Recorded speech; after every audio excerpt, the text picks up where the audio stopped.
আপনারা আপনাদের মূল্যবান সময় ব্যয় করে আজকে এখানে এসেছেন, সারাদিন রোজা রেখেছেন, অনেক ক্লান্ত হয়েও আজকে এখানে এসেছেন। আসলে যে বিষয়টা নিয়ে কথা হচ্ছে যৌথ প্রযোজনার সিনেমা। যৌথ প্রযোজনার সিনেমা তো আমরা নতুন করছি না, এটা চলছে আমাদের জন্মের আগে থেকে। যৌথ প্রযোজনায় সিনেমা করেছেন মিঠুন চক্রবর্তী যখন সুপারস্টার ছিলেন বোম্বে, অবিচার, তখন সেটা কি যৌথ প্রতারণা ছিল না?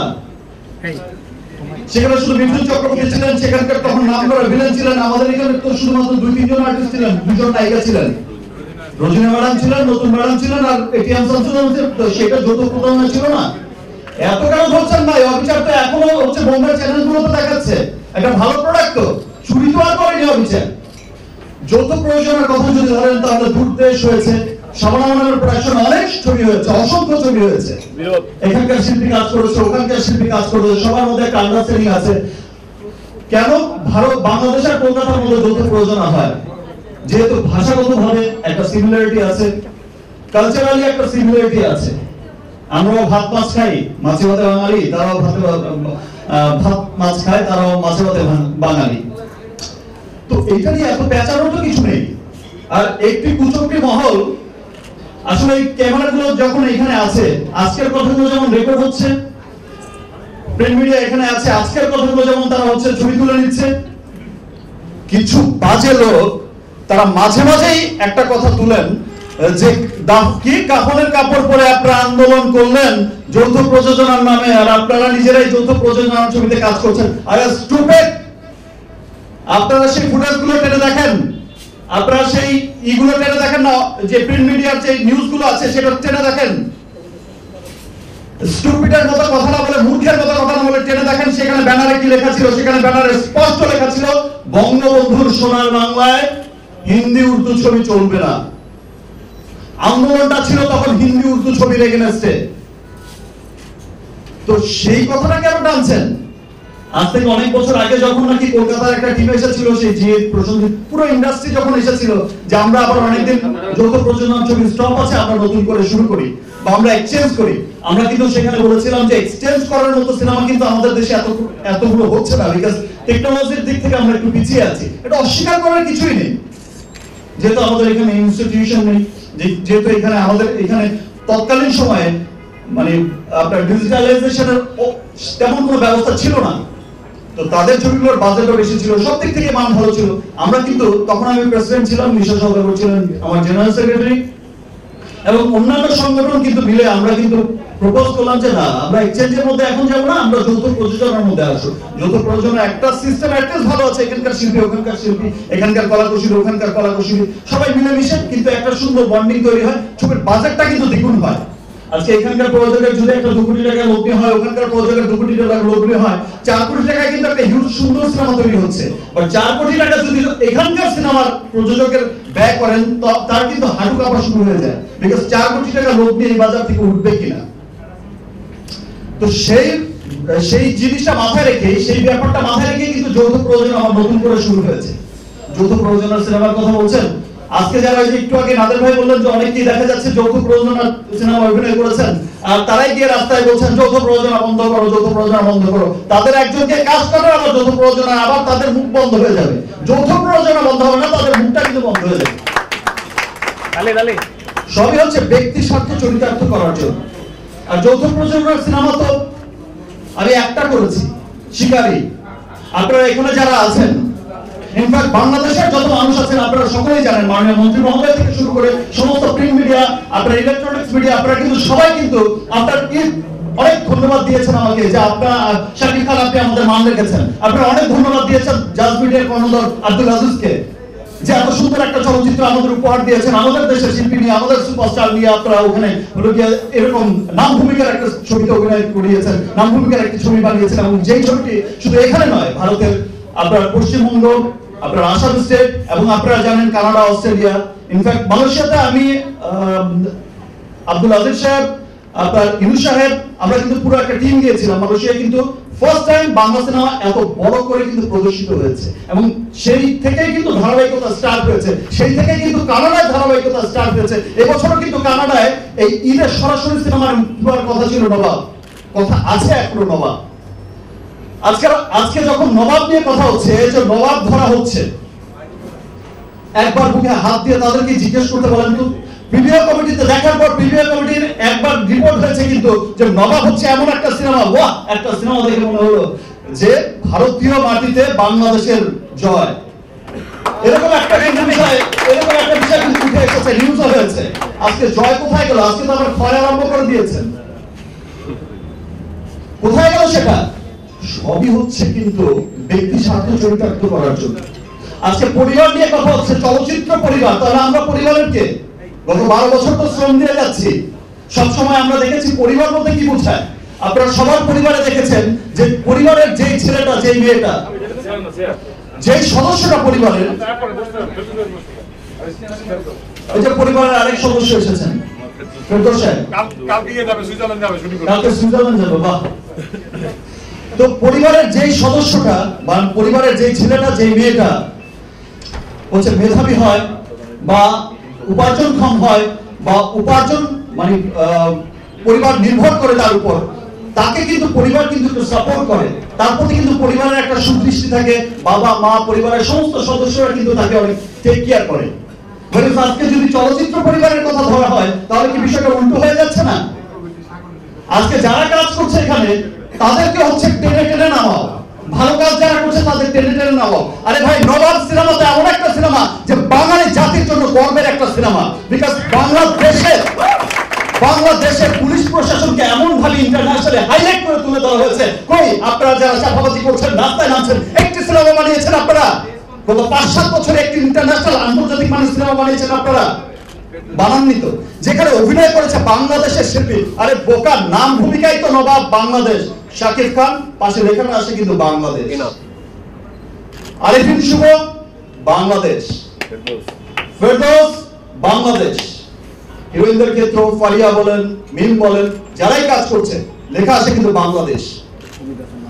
আজকে অমিত ভাই কাজ করছেন, শিবাসানু কাজ করছেন, রেবেকা আপা কাজ করছেন। কি হয়েছে যৌথ প্রযোজনায়? অ্যাটলিস্ট এখান থেকে ওখানে যখন 10টা শিল্পী কাজ করছে, 5 জন শিল্পী কিন্তু, গুণী শিল্পী কিন্তু ওখানে টিকেই যাচ্ছেন, 5টা ভালো টেকনিশিয়ান কিন্তু টিকেই যাচ্ছেন, তারা কিন্তু সবসময় কিন্তু কল পেয়ে যাচ্ছেন। এবার যে প্রোডাকশনের সিনেমা হোক, আজকে একটি সিনেমা আমি করছি রংবাজ, আপনারা রংবাজের কাহিনী তো সবাই জানেন, কিভাবে টেনে হেডস রংবাজের সাথে যেরকম রংবাজি করলেন, যা কালার করলেন, নিজেরাই মনে হয়েছে যে একেবারে মানে কি বলবো, ভাষাই হারিয়ে ফেলেছি। আর রোজার দিন এত খোলামেলা কথা বলাও যায় না। তো সেখানে কেমন হয়েছে, সেই রংবাজকে কেন্দ্র করে এমন একটা প্রেক্ষাপট তৈরি হয়েছে যে নায়করা রাজ্জাককেও কিন্তু তারা ছাড়েননি, যে নায়করা রাজ্জাকের অবদান চলচ্চিত্রে বলে নেই। তাহলে কার অবদান ছিল চলচ্চিত্রে, কার অবদান আছে চলচ্চিত্রে? সেই পরিবারকে কিন্তু আঘাত করা হয়েছে সেই রংবাজকে কেন্দ্র করে। আজকে রংবাজ চলচ্চিত্রের সাথে কিন্তু ভারতের দেখবেন আপনার প্রখ্যাত একটা কোম্পানি, বিখ্যাত একটা কোম্পানি ভেঙ্কটেশ ফিল্মস কিন্তু তার সাথে জড়িত, ডিউ টু শাকিব খান। আমি তাদের একটি সিনেমায় অভিনয় করছি, একটি বড় সিনেমায় অভিনয় করছি, সিনেমাটা অলমোস্ট 70% কাজ হয়েছে, আপনারা সকলেই জানেন, নামটা এখনো ঠিক হয়নি। নুসরাত আর সাহিত্যিক আবার বিপরীত অভিনয় করছেন, আর অনেক শিল্পী অভিনয় করছেন। সেই সিনেমাটিতেও কিন্তু আমি আমার দেশের সমস্ত শিল্পীদের ধরে ধরে, যার ভিসা আছে আমি কিন্তু প্রত্যেককে পুশ করেছি, তার অনেকেই কিন্তু এখানে আসছে, অনেকেই যারা নেই তাদের প্রত্যেককে কিন্তু আবার ভিসা করিয়ে করিয়ে নিয়ে গেছি। আমার যখন ওখানে একটা অবস্থান আমি দেখছি যে তৈরি হচ্ছে বা হয়েছে, বা ন্যূনতম একটা অবস্থান তৈরি হয়েছে, আমি আমার জায়গা থেকে কিন্তু পুশ করা শুরু করেছি, 10টা শিল্পী পুশ করেছি। আজকে রংবাজ সিনেমায় তাদের কিন্তু লগ্নির পরেও আপনি দেখবেন রংবাজ সিনেমার সব আর্টিস্ট তো বাংলাদেশের। এটাও কি যৌথ প্রতারণা? এটা তো তারা ইনভেস্ট করছেন। আপনি দেখবেন যে সুইজারল্যান্ডে আমরা গান করে এলাম, ইন্ডিয়াতে গান করলাম, ফাইট করলাম, তাদের একটা বড় ইনভেস্ট আছে সেখানে। এটাও কি প্রতারণা? আজকে রংবাজ সিনেমাটাও তো অনেক আগে শেষ হয়ে যাওয়ার কথা ছিল, অনেক আগে, রোজার আগে সিনেমা শেষ হয়ে এতদিন সেন্সার হয়ে এতদিন কিন্তু ছবি চলে আসতো। একটা কথা কিন্তু বারবার হল মালিকরা কিন্তু একটা কথা বারবার বলে, প্রদর্শক সমিতি, বুকিং এজেন্ট সমিতি, হল মালিক সমিতি, যে ভাই একটা সময় তো ছবি রিলিজ হতো 12টা 15টা 16টা সিনেমা রিলিজ হতো, 10টা 12টা তো আমি নিজে এসেই দেখেছি, যখন সিনেমা এসেছে 10টা 12টা 15টা সিনেমা রিলিজ হয়েছে ঈদকে কেন্দ্র করে। হল ছিল রমরমা, সিনেমায় নেই তো হল করবে কোথেকে, হল খুলবে কোথেকে? তো আজকে যখন আজকে 2টা যৌথ প্রযোজনা সিনেমা মুক্তি পাচ্ছে, 2টা লোকাল প্রোডাকশন মুক্তি পাচ্ছে, আমার মতে আরো ছবি মুক্তি মুক্তি পাক, শুভর একটা ছবি মুক্তি পাক, আরেকজনের একটা ছবি মুক্তি পাক, বাপের একটা ছবি মুক্তি পাক, তাহলেই তো হচ্ছে লোকে বন্ধ হল খুলবে, তাহলে একটা কম্পিটিশন ক্রিয়েট হবে। আজকে দেখেন যে সমস্ত কিছু দুমড়ে মুচকে সবাইকে আটকে দিয়ে কি হয়েছে, যে আজিজ সাহেবের কথায় কি যেন একটা গুড ফর নাথিং, একজন কি যেন একটা গুড ফর নাথিং, সমস্ত কিছু আটকে দিয়ে শাকিব খানকে ব্লক করো, শুভকে ব্লক করো, একে ব্লক করো, ওকে ব্লক করো, ব্লক করে দিয়ে গুড ফর নাথিং এর সিনেমা চালাও। গুড ফর নাথিং এর সিনেমা দিয়ে হল বাঁধতে হবে, আমি শাকিব খান আমার সিনেমা ঈদের মুখকে অফ করে দেবো, আমি সবাইকে বলতে দেবো আমার সিনেমা স্টপ করো। আজকে এখানে প্রদর্শক সমিতি আছে, হল মালিক অ্যাসোসিয়েশন আছে, প্রেসিডেন্ট সেক্রেটারি সবাই আছে, তারা আজকে বলুন যে সেই গুড ফর নাথিং এর সিনেমা দিয়ে কি ইন্ডাস্ট্রি টিকবে কিনা? হবে না, হবে না। আমরা যারা চেষ্টা করে যাচ্ছি, আপনারা তো কোনো চেষ্টা করছেনই না। এক একজন সাহেবকে ধরে নিয়ে আসছেন, সাহেবরা এসে বড় বড় সাহেবের মতো বক্তৃতা দিচ্ছেন, বড় বড় সাহেবের মতো নেতাগিরি করছেন, অমুক সাহেব তমুক সাহেব। কোথায় ছিলেন আপনারা সাহেব? এতগুলো বছর তো কোনো সাহেব ফাহেব দেখলাম না। আপনারা এক একজন তো আপনাদের ব্যবসা বাণিজ্য নিয়ে ব্যস্ত। একটা ভালো উদ্যোগের সময় যখন ডাকা হতো তখন কিন্তু আপনারা সাহেবরা আসতেন না। আপনার সাহেবরা তো অনেক টাকা হয়েছে, লগ্নি করছেন না কেন? সাহেবদের কাছে তো কম টাকা নেই, তা আপনারা লগ্নি করছেন না কেন? তারা কেউ লগ্নি করবে না, তারা সিনেমাও বানাবে না, আবার যারা সিনেমা বানাতে যাবে তাদেরকেও ধরে নেয়, নেতাগিরি করবে। সো এই সমস্ত নেতাগিরি দেখার সময় আমাদের নেই। আর এই সমস্ত নেতাগিরি বা এই সমস্ত ফালত্রাগিরি দেখার কিন্তু সময় বাংলাদেশের মানুষের নেই। সবকিছুই কিন্তু এখন স্পষ্ট হয়ে গেছে, সবকিছুই কিন্তু ক্লিয়ার হয়ে গেছে। আজকে আজকে যারাই আন্দোলন করছে, কালকে দেখবেন আন্দোলনের অবস্থা কি হয়, তারপর দেখবেন কি হয়। যে আন্দোলনের কোনো ভিত্তি নেই। আমার কথা হচ্ছে যে যদি যৌথ প্রযোজনার নামে যৌথ প্রতারণা হয়, ঠিক আছে, আটকান আপনি সিনেমা, যদি আইনের মধ্যে না পড়ে। এখন আপনি পায়ে পায়ে আইন ধরবেন। বাংলাদেশের মানুষ এভাবে তাকায়, উনি এইভাবে ঘুরে কেন তাকালো? এত কিছু তো দেখলে হবে না, আপনার তো দেখতে হবে এটা অশ্লীল সিনেমা কিনা। এটা তো কোনো অশ্লীল সিনেমা না। নবাব কি একটা অশ্লীল সিনেমা? নবাব কি এমন কোন সিনেমা যেটা সমাজে বিরূপ প্রভাব পড়বে? নবাব হচ্ছে এমন একটা সিনেমা যেটা বাংলাদেশের প্রশাসনকে, পুলিশ প্রশাসনকে ইন্টারন্যাশনালি হাইলি প্রেজেন্ট করা হয়েছে, খুব সম্মানের সাথে প্রেজেন্ট করা হয়েছে, যে সিনেমাটা ইন্টারন্যাশনালি চলবে এবং ইন্টারন্যাশনালি আমাদের প্রশাসনের ভাবমূর্তি কিন্তু উজ্জ্বল হবে। আমি তো যখন ফোন করেছিল এখান থেকে আজিজ সাহেব আমাকে যখন ফোন করলো, ব্রাদার, আমি ভাবলাম যে মনে হয় যে প্রিভিউ কমিটি দেখেছে বা সেন্সর দেখেছে, তাকে মেবি একটা প্রশংসা পত্র দিয়েছে। আনকার সেন্সর তো দেবেই, এটা তো আমার জানার কথা, আমি সিনেমার হিরো, আমি তো জানি গল্প। আনকার তো দেবেই, তার সাথে একটা প্রশংসা পত্র দেবে। বিকজ আমার এই পর্যন্ত আপনারা সকলেই জানেন যে নবাবের গান, নবাবের ট্রেইলার, নবাবের টিজার সমস্ত কিছুই কিন্তু এখন সবার কাছে খুব আকর্ষণের একটা ব্যাপার।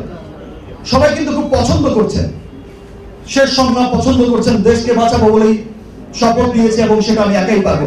এই যে দেশাত্মবোধ কিন্তু সবাইকে জাগ্রত করছে। আমি ভেবেছিলাম মনে প্রিভিউ কমিটি বা সেন্সর বোর্ড আজিজ সাহেবের একটা প্রশংসাপত্র দিয়েছে, এই জন্য আমাকে ফোন করেছে, বারবার অনেকবার ফোন দেখলাম, বা আমাকেও মনে হয় একটা দিয়েছে যে ভালো কাজ করেছেন, আপনি আপনার বেস্টটা দেওয়ার চেষ্টা করেছেন, আপনাকেও ধন্যবাদ দিয়েছে অনেক আপনারই। তো আজকে সারা রাত কাজ করে আজকে যখন আসলাম, যে প্রশংসাপত্র দূরের কথা, এটাকে কিভাবে আটকানো যায় সেই চেষ্টাই ব্যস্ত হয়ে আছে। তো এই সমস্ত ভণ্ডামোর সাথে আমরা কখনোই ছিলাম না, আমরা কখনোই থাকবো না। আবারও সেই মূর্খের দলদের আমরা বলতে চাই, আমরা যখনই যে আন্দোলন করেছি চলচ্চিত্রের স্বার্থে আমরা আন্দোলন করেছি। আজকেরও যে বিষয়টা সেটা চলচ্চিত্রের স্বার্থেই। কিন্তু এখানে যদি যৌথ প্রতারণার কিছু হয় আপনারা সেটা ধরেন, কিন্তু এখানে তো তেমন কোনো প্রতারণার কোনো কিছু দেখছি না। ভালো সিনেমা বানাচ্ছে, ভালো সিনেমার দরকার। আপনার গত ঈদের পরে এক আয়নাবাজি ছাড়া আর সিনেমা কোথায়? তো হল বাঁচবে কি দিয়ে? হল তো এমনি বন্ধ হয়ে যাবে। সেই প্রতারণার সাথে আপনারা কেউ থাকবেন না, print media, electronic media. Because আপনারা যারা সামনে বসে আছেন, দায়িত্ব কর্তব্যটা কিন্তু আপনাদেরও। এক সময় আওলাদ ভাই ছিলেন, এক সময় অনেক আজাদও ছিলেন, চলচ্চিত্র সাংবাদিক, তাদের নিয়ে কিন্তু পুরো দেশ চিন্তা, গর্ব করত। চলচ্চিত্রের যে কোনো সংকটে তারা কিন্তু ছাপিয়ে পড়তো। আপনারাই কিন্তু আজকের রাজা চাওয়া, আপনারাই কিন্তু আজকের আওলাদ ভাই, শরীফ ভাই, এরকম সবাই। তো আপনাদের কিন্তু দায়িত্বের মধ্যে পড়ে যে সুন্দর সিনেমা সুন্দরভাবেই যেন প্রদর্শিত হতে পারে। ধন্যবাদ আপনাদেরকে সবাইকে।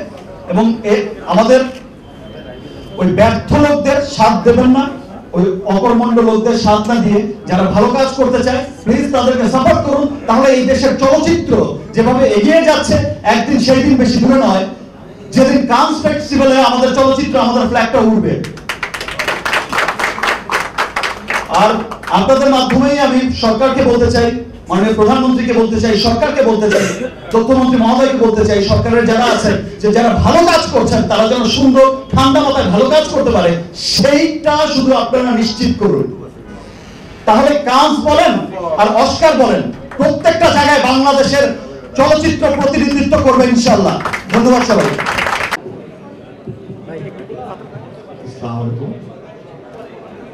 আপনারা জানেন আগে আমি মাইক্রোফোন থেকে ভয় পেতাম, কথা বলতে পারতাম না, হাত পা কাঁপতো, এখনো কম কম কাঁপে। তবে এখন মাইক ধরে আর ছাড়িনি 1 ঘন্টার আগে। আজকে সেই সুযোগটা আমার নাই, আমি একটু পরে ইফতার হবে, আজান দেবে। শুধু আমি একটা কথাই বলবো, আপনারা সবাই দোয়া করবেন এখানে যাতে বস্তু ছবি সফল হয়, নবাব ছবি সফল হয়, রাজনীতি ছবি আসবে সেটা যদি সফল হয়, বা রংবাদ ছবি আসবে সেটা সফল, সব ছবি যদি সফল হয়, সব ছবির জন্য আপনার দোয়া করবেন, সাথে বস্তুর জন্য একটু বেশি করে দোয়া করবেন। আর দোয়াটা এই কারণেই প্রয়োজন, এখন দোয়া এবং দাওয়া দুটোই দরকার, এছাড়া আমাদের ফিল্ম ইন্ডাস্ট্রি সার্ভাইভ করা খুব ডিফিকাল্ট। আর যদি 30 থেকে 40টা হল বন্ধ হয়ে যায় বাংলাদেশের চলচ্চিত্র বলে আর কিছু থাকবে না। কারণ গত কুরবানিদের পর থেকে শুধু তিনটি ছবি বাদে আর কোনো ছবি 30 লাখ টাকার উপরে বিজনেস করতে পারেনি। 2 কোটি টাকার ছবি 30 লাখ টাকা করেছে, 1 কোটি টাকার ছবি, এবং এমন অনেক ছবি আছে যেগুলির পোস্টার এবং পাবলিসিটি পয়সা উঠেনি। ছবি রিলিজ দিয়ে প্রডিউসারকে পকেটে আরো 3-4 লাখ টাকা এক্সট্রা খরচ করতে হয়েছে, কিছুই আসেনি। সো এইভাবে আস্তে আস্তে প্রডিউসার হারিয়ে যাচ্ছে। এখন আমাদের যে এফডিসির ভিতরে যে দোলাদলি বা কোন্দল যে জিনিসটা হচ্ছে, খুবই অশুভ হচ্ছে। এটা কেন করছে সেটা জানি না। কিছু গুড ফর নাথিং লোক আছে এখানে আমাদের ইন্ডাস্ট্রিতে, কাজের কাজ কিছুই করে না, যার ছবি হয়তো চলে না, হয়তো সে এসে হয়তো 2-1টা সুবিধা পেয়েছে, সাংবাদিকরা 2-1টা বক্তব্য দেয়, হয়তো বা সংবাদপত্রে 2-1টা বক্তব্য দেওয়ার সুযোগ পাচ্ছে, এটাই হয়তো তার জন্য অনেক বড় পাওয়া। কিন্তু যেমন সাকিব খান দেখেন, আরবিন শুভ দেখেন বা বাপ্পি দেখেন, এদের কিছু এই পত্রিকার পিছনে বা টিভির পিছনে দৌড়ানোর সময় নেই। আপনি কোয়ালিটি সম্পন্ন হন, আপনি যদি কোয়ালিটি হন, TV, radio, news print, online সবার আপনার পিছনে এমনি দৌড়াবে। সাকিব খানের পিছনে এমনি দৌড়াবে, সাকিব খান কারোর পিছনে দৌড়াইতে হবে না। আর আপনারা যে জিনিসটা আন্দোলন করছেন এখন, যৌথ প্রযোজনা বন্ধ করে দিবেন, যৌথ প্রযোজনা বন্ধ করবেন। এটা বন্ধ করলে আপনার সুবিধা হবে যেটা, হয়তো আপনার নেতাগিরি টিকে থাকবে, কিন্তু সিনেমাটা ধ্বংস হয়ে যাবে। প্লিজ আপনার নেতাগিরি টিকে রাখার জন্য বাংলা চলচ্চিত্রটা ধ্বংস করবেন না। আপনাদের নেতাগিরি করার অনেক জায়গা আছে,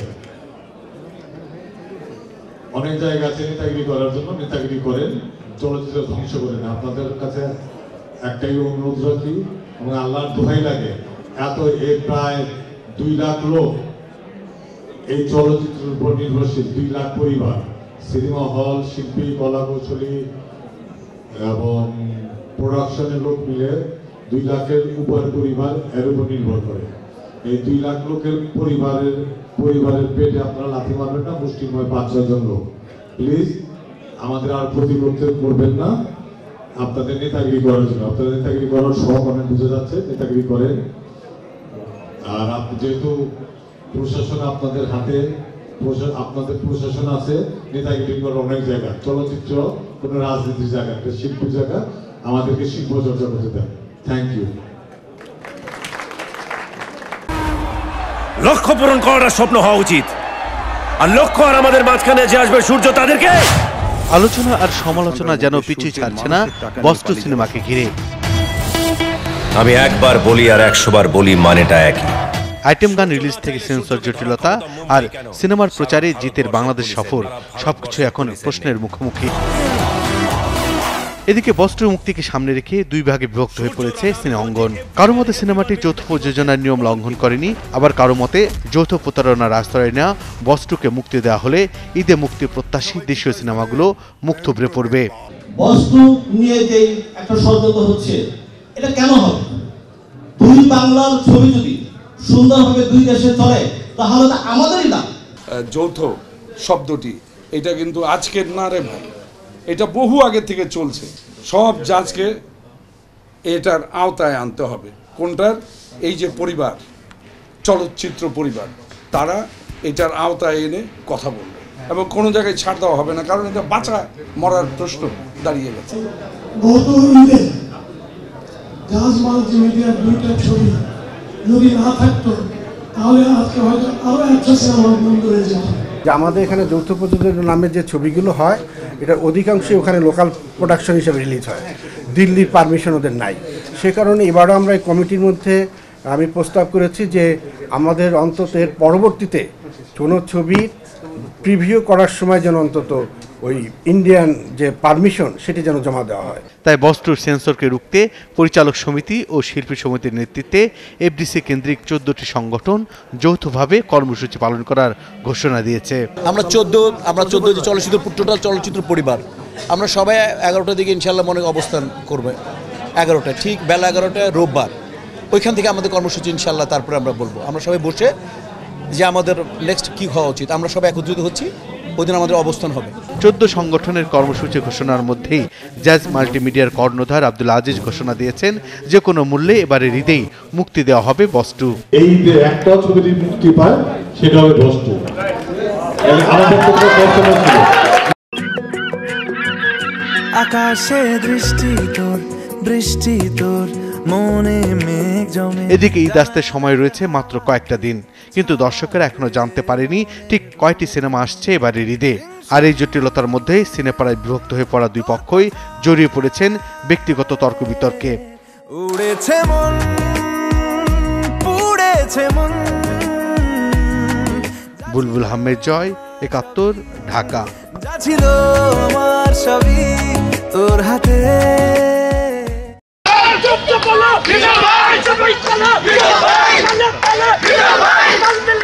বস টু ও নবাবের মুক্তিকে কেন্দ্র করে এবার সরগরম হয়ে উঠেছে সিনেমাপাড়া। সিনেমা দুটির সেন্সরের প্রতিবাদে বিক্ষোভ করেছে চলচ্চিত্র পরিবারের ব্যানারে এফডিসি কেন্দ্রিক 14টি সংগঠন। অন্যদিকে 14 সংগঠনের বিক্ষোভের জবাব দিতেই হল মালিক সমিতি ও চলচ্চিত্র প্রদর্শক সমিতি যৌথভাবে আয়োজন করেছিল সংবাদ সম্মেলনের। আর সেখানেই চিত্রনায়ক শাকিব খান বিক্ষোভকারীদের কঠোর সমালোচনা করে বলেন, বিক্ষোভকারী নেতারা কোনো কাজ করে না, তাদের কাজ করার ক্ষমতা ও যোগ্যতা না থাকায় যারা কাজ করছে তাদের বিরুদ্ধে ষড়যন্ত্র শুরু করেছে। সমস্ত কিছু আটকে দিয়ে শাকিব খানকে ব্লক করো, শুভকে ব্লক করো, একে ব্লক করো, ওকে ব্লক করো, ব্লক করে দিয়ে গুড ফর নাথিং এর সিনেমা চালাও। গুড ফর নাথিং এর সিনেমা দিয়ে কে হল বাঁধবে, তাহলে আমি শাকিব খান আমার সিনেমা ঈদে মুক্তি অফ করে দেব। এতগুলো বছর তো কোনো সাহেব ফাহেব দেখলাম না। আপনারা এক একজন তো আপনাদের ব্যবসা বাণিজ্য নিয়ে ব্যস্ত। একটা ভালো উদ্যোগের সময় যখন ডাকা হতো তখন কিন্তু আপনারা সাহেবরা আসতেন না। আপনারা সাহেবরা তো অনেক টাকা হয়েছে, লগ্নি করছেন না কেন? সাহেবদের কাছেও তো কম টাকা নেই, তা আপনারা লগ্নি করছেন না কেন? তারা কেউ লগ্নি করবে না, তারা সিনেমাও বানাবে না, আবার যারা সিনেমা বানাতে যাবে তাদেরকেও ধরে রাখবে। এদিকে যৌথ প্রযোজনার সিনেমায় অভিনয়ের জন্য সমালোচকদের সমালোচনারও জবাব দিয়েছেন তিনি। কিছু বাজে লোক তারা মাঝে মাঝেই একটা কথা তুলেন যে কি কাফনের কাপড় পরে আপনারা আন্দোলন করলেন যৌথ প্রযোজনার নামে, আর আপনারা নিজেরাই যৌথ প্রযোজনার ছবিতে কাজ করছেন। আরে স্টুপিড! আপনারা সেই ফুটেজগুলো টেনে দেখেন, আপনারা সেই ইগুলো টেনে দেখেন না, যে প্রিন্ট মিডিয়ার যে নিউজগুলো আছে সেটা টেনে দেখেন। স্টুপিডের মতো কথা না বলে, মূর্খের মতো কথা না বলে টেনে দেখেন সেখানে ব্যানারে কি লেখা ছিল। সেখানে ব্যানারে স্পষ্ট লেখা ছিল, বঙ্গবন্ধুর সোনার বাংলায় হিন্দি উর্দু ছবি চলবে না। আন্দোলনটা ছিল তখন হিন্দি উর্দু ছবির এগেনস্টে। হল মালিক সমিতির পক্ষ থেকে ঘোষণা দেওয়া হয়েছে, আসছে ঈদে যৌথ প্রযোজনা 2টি সিনেমা মুক্তি না দেওয়া হলে এবারের ঈদে দেশের সব সিনেমা হল বন্ধ রাখা হবে। অন্যদিকে বস 2 ও নবাবের বাংলাদেশি অংশের প্রযোজকের ঘোষণা, 2টি সিনেমার একটি প্রদর্শনের অনুমতি দিলেও তিনি এবারের ঈদে ছবিটি চালাবেন না। যদি মুক্তি না হয়, যদি আমি একটা ছবি রিলিজ দেবো না, দিলে 2টাই দেবো না, তো কোনোটাই দেবো না। আমি কোনো ধার কর্জ করে ছবি বানাইনি, নিজের পকেটের টাকাতে ছবি বানিয়েছি, আমি 2টা নিয়ে বাসায় বসে থাকবো। ইন্ডিয়া রিলিজ হয়ে যায়, রিলিজ হয়ে যায়, আমার কিছু আসে যায় না, আমি বসে থাকবো, আমি আমার 12টা হল বন্ধ করে দেবো, ছবি বানানো বন্ধ করে দেবো। তবে শুধু যৌথ প্রযোজনার সিনেমা 2টির জন্যই কেন মালিকরা তাদের হল বন্ধ রাখবেন? সাংবাদিকদের এমন প্রশ্নে তারা বলেন, ছবি 2টি নির্মাণের সময় তারা প্রদর্শনের আগাম বুকিং এর জন্য লগ্নি করেছেন। যে এই ছবি দুটাতে 5-6 মাস আগে থেকে আমাদের বুকিং এজেন্টরা এবং আমাদের সিনেমার মালিকরা প্রচুর টাকা ইনভেস্ট করছে। এখানে আমাদের ব্যবসায়িক একটা স্বার্থ জড়িত আছে, রাজনীতি এবং আরেকটা যে ছবির কথা বললেন রংবাজ, এইগুলোর সাথে আমাদের সেই রকম ভাবে ব্যবসায়িক সম্পর্ক গড়ে ওঠে নাই। এদিকে আসছে ঈদে সিনেমা মুক্তি বিতর্কের অবসানের জন্য দ্রুত সরকার হস্তক্ষেপের দাবি জানিয়েছেন প্রবীণ চলচ্চিত্র অঙ্গনের কলাকুশলীরা। বুলবুল আহমেদ জয়, 71, ঢাকা।